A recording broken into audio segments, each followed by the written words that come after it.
अमूल बेटा, जन्मदिन की हार्दिक शुभकामनाएं। बाबा, आप हर साल इसके लिए प्रार्थना करते हैं। इस साल इसे कुछ ऐसा आशीर्वाद दीजिए जिससे इसकी जिंदगी बदल जाए। नंदिनी, किसी की जिंदगी या जीवन बदलना हमारे हाथ में नहीं है। हम तो लोगों को उन्हें मिले जीवन का सम्मान करना सिखाते हैं। अमूल बेटा, अपने जीवन में सदैव हंसते रहना, खुश रहना। यद्यपि हम जानते हैं कि आंसुओं के साथ मुस्कुराना बहुत कठिन है, परंतु मुझे आशा ही नहीं, विश्वास है कि तुम इस कठिनाई पर विजय प्राप्त कर लोगे। बाबा, आप आते हैं तो हमारी जीने की और लड़ने की उम्मीद कई गुना बढ़ जाती है। आपका एक एक शब्द मानो मरहम की तरह काम करता है। इसीलिए इस तारीख का हम बेसब्री से साल भर इंतजार करते हैं। हमें पता है आप साल भर कहीं पर भी हो, लेकिन हमारे अमोल के जन्मदिन पर यहाँ आना कभी नहीं भूलते। आना आवश्यक भी है, क्योंकि इस बच्चे का उत्तरदायित्व तो हमने लिया है। इस संसार में जब तक इसके आने का उद्देश्य सफल नहीं हो जाता, हम सदैव ऐसे ही आते रहेंगे।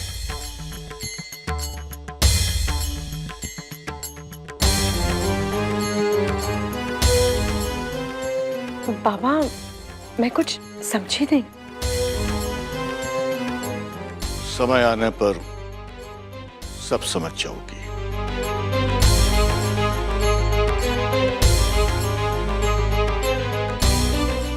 ओ,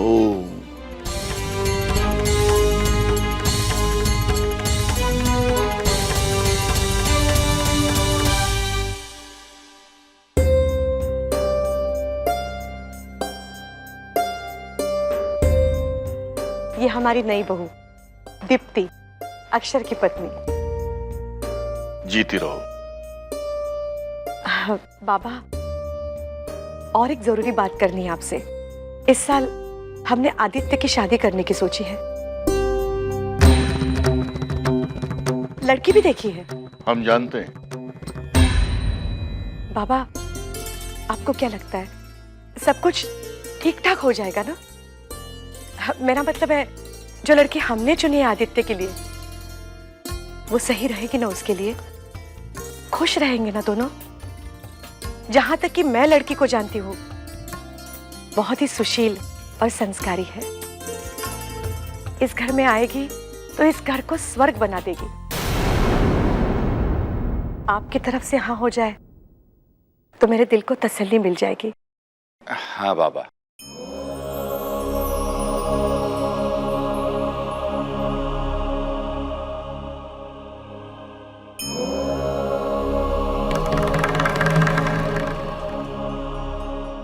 नंदिनी जी। कल दूसरे प्रहर में हमारे आश्रम आ जाना, वहीं बात करेंगे। लेकिन बाबा, कोई ऐसी वैसी बात तो। तुम मुझे गुरु मानती हो ना? जी। तो गुरु की भक्ति में शंका का कोई स्थान नहीं होता। अतः जैसा कहा है तुम वैसा ही करो।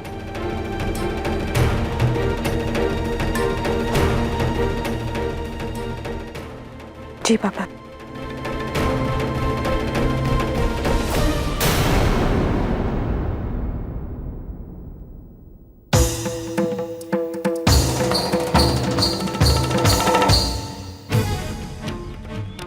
गणपति बप्पा, मेरे वचन की लाज रखना। महेश के हिस्से में ही कॉल देना। बाप्पा, स्वरा के हाथों में आदित्य जी के ही नाम का फूल हो।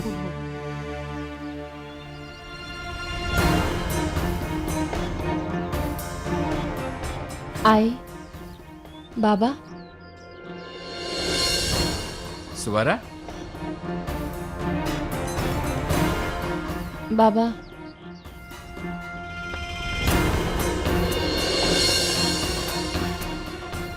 गणपति पापा ने भी आपके ही फैसले को चुना है। हाँ, मेरी शादी महेश राव जी के साथ ही होगी।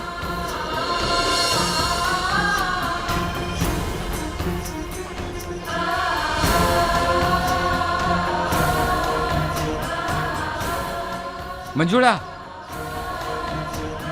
बाबा हवेली जाके उन्हें मना करके आई हूँ। स्वरा।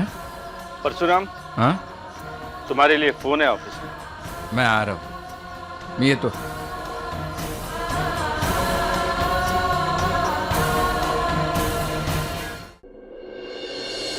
हेलो। नमस्कार परशुराम जी, महेश बोल रहा हूँ। नमस्कार महेश राव, बोलो कैसे याद किया? परशुराम जी, मैं वो कहना चाहता था कि अरे बोलिए ना महेश राव, क्या बात है? परशुराम जी, क्या आज शाम को थोड़ी देर के लिए मैं स्वरा को अपने साथ घुमाने ले जाऊं? अगर आपको कोई एतराज ना हो। परशुराम जी, क्या हुआ, मैंने कुछ गलत तो नहीं कह दिया? नहीं नहीं महेश राव, ऐसे क्या बात कर रहे हैं? इसमें कोई गलत बात नहीं है। आपकी और स्वरा की शादी होने वाली है और आप स्वरा को कहीं घुमाने ले जाना चाहते हैं, तो उसमें भला हमें क्या एतराज हो सकता है? आप चिंता मत कीजिए, मैं स्वरा को बोल देता हूँ, वो तैयार रहेगी। हाँ, नमस्कार जी। नमस्कार। पता नहीं ये सब सुनने के बाद मंजुळा कैसे। आई तूने ऐसा क्यों किया? मेरी फूल जैसी बच्ची की गांठ उस महेश राव के साथ बांध दी। मैंने हमेशा से सोचा मेरे सपने सिर्फ मेरे नहीं, वो तेरे भी है। मैं जो स्वरा के बारे में सोचती हूँ तू भी वैसा ही सोचती है। फिर ऐसा क्यों? वो इसी दलदल में फंसी रहे क्यों? क्योंकि उसने मेरी कोख से जन्म लिया, इसीलिए तू उसे इतनी बड़ी सजा देगी, इतनी बड़ी। फिर से वही बात आई।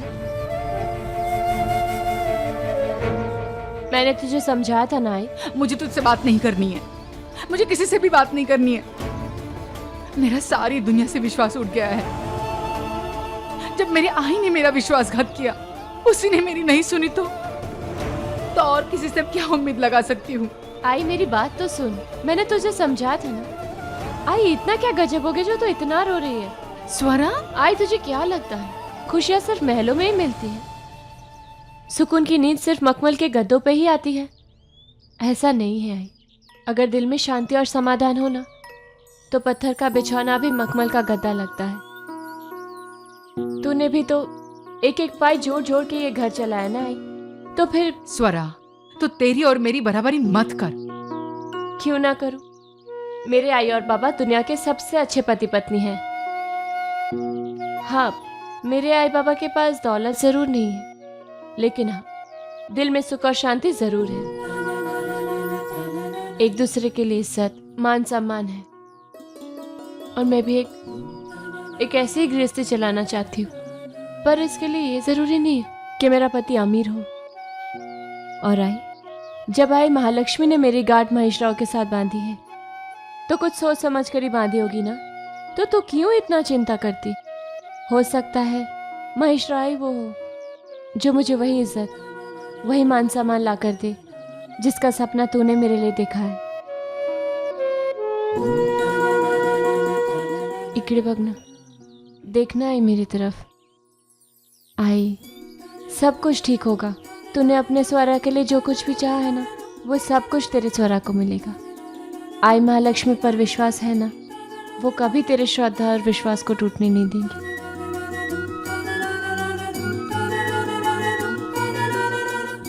स्वरा,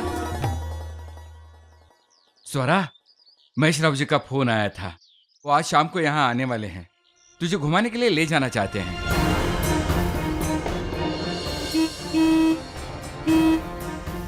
लगता है हवेली से गाड़ी आई है। मैं उन्हें जाके ना कह के आता हूँ। अरे बाबा, कपड़े तो बदल के जाओ। अरे हाँ, हवेली जाना है ना।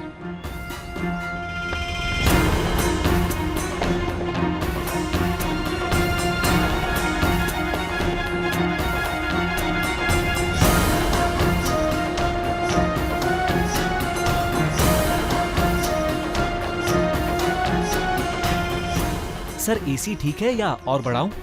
हाँ वो एसी जैसा आप ठीक समझे। ठीक है।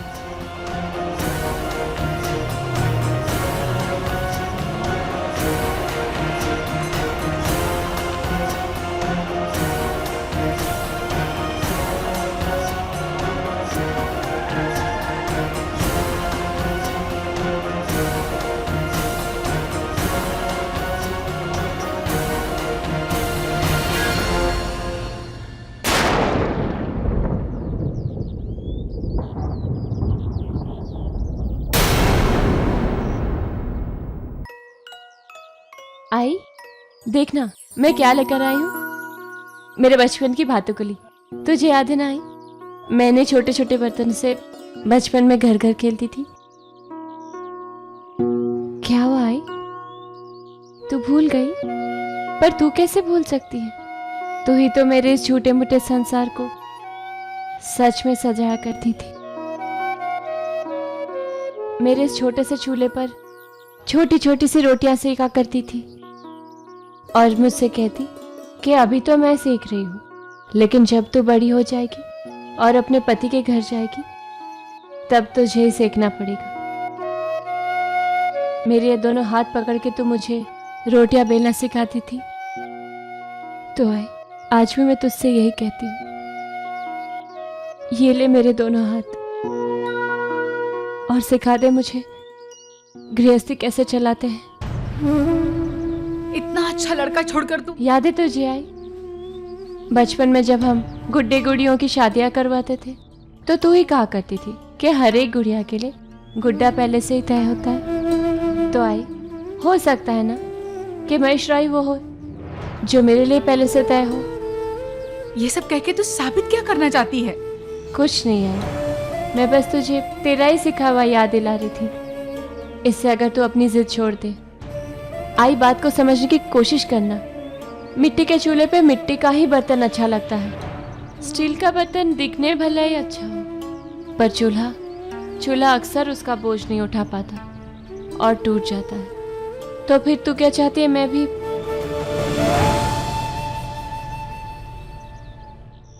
आई, मैं अपनी एक नई जिंदगी की शुरुआत करने जा रही हूँ और मैं चाहती हूँ इस नई जिंदगी में कदम रखते वक्त मेरी आई का आशीर्वाद मेरे साथ हो। एक बात तो तू भी अच्छी तरह जानती है ना कि स्वरा की जिंदगी अगर वो उसकी आई निकल जाए तो उसकी जिंदगी में कुछ नहीं बचता। तो फिर क्यों मुंह मोड़ रही है मुझसे? क्यों इनकार कर रही है इस रिश्ते से? जब तक तू इनकार करेगी ना, मैं इस रिश्ते को अपने दिल से नहीं निभा पाऊंगी। आज तक मैंने जिंदगी में जितने भी फैसले किए इसी यकीन के साथ किए कि अंजाम से लड़ते वक्त मेरी आई मेरे साथ होगी। आज अगर वो यकीन ही ना हो तो बोल ना आई, तू देगी ना मेरा साथ?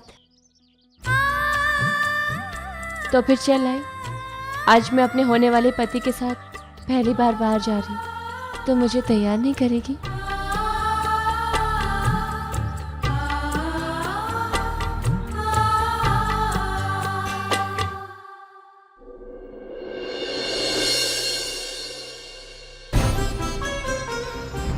आइए परशुराम जी, मैं अन्ना साहब से कहता हूँ आप आ गए।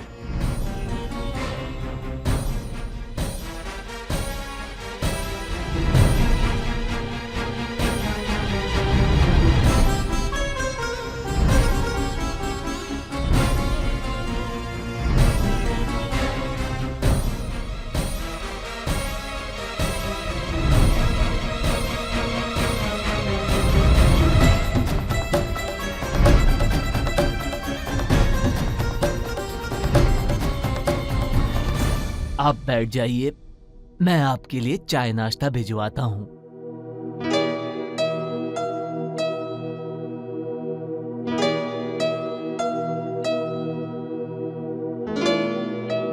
नमस्कार नमस्कार परशुराम जी, नमस्कार। अरे वाह, बैठिए बैठिए। परशुराम जी, हमें क्षमा कीजिए, आपको हमें तकलीफ दी। वैसे देखा जाए तो ये हमारी जरूरत है, हमें आपके पास आना चाहिए, लेकिन क्या करें, यहाँ के सारे काम और सारे टेंशन्स एडजस्ट करके वहां आना। नहीं नहीं, ऐसे कोई बात नहीं है, मैं समझू शकतो. अब मैं क्या बताऊं परशुराम जी, जब से हमारे धर्म पत्नी ने आपकी बेटी को देखा है तब से एक ही जिद पकड़ के बैठी है, स्वरा ही इस घर की बड़ी बहू बनेगी। हमारे बड़े बेटे आदित्य के लिए इन्होंने उसे पसंद किया है। हाँ, वो भोसले साहब बता रहे थे, लेकिन वहीनी साहब, ये कैसे हो? क्यों, आपको कोई ऐतराज है हमारे रिश्ते से? नहीं नहीं, बात वो नहीं है, भला हमारी हैसियत और आपकी हैसियत। परशुराम जी, गुण और संस्कार हैसियत से कई ज्यादा ऊंचे होते हैं, और इस नजरिए से देखा जाए तो आपकी स्वरा बहुत ही अमीर है। सही कहा इन्होंने, हमने उसकी भक्ति देखी है, दूसरों के लिए कुछ करने का जज्बा हमने उसमें देखा है। अगर आपकी बेटी हमारे इस घर की बहू बनती है तो हमारे घर की शान कई गुना बढ़ जाएगी। सच कहूं, मैंने तो स्वरा को मन ही मन अपनी बहू मान लिया है। अब बस आप हाँ कर दीजिए, फिर हम सगाई की तारीख तय करेंगे। लेकिन उससे पहले आप अगर लेन देन की बातों को लेकर परेशान हैं तो ये परेशानी आप बिल्कुल भूल जाइए। हमें कुछ नहीं चाहिए आपसे, बस एक नारियल और आपकी सर्वगुण संपन्न बेटी दीजिए हमें, आम्हाला तितकंच पुरेसं आहे। काय ग? हाँ, बिल्कुल। और हाँ, आपको किसी भी चीज की दिक्कत हो, हमारे बेटे से मिलना हो, या आपके मन में कोई भी आशंका हो, आप बेझिझक पूछ सकते हैं।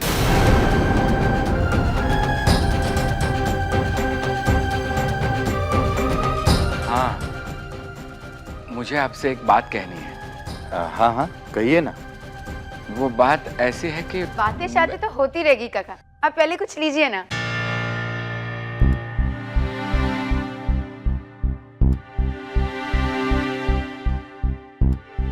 लीजिए। हाँ, लीजिए परशुराम जी, आप ही का अपना ही घर है ये।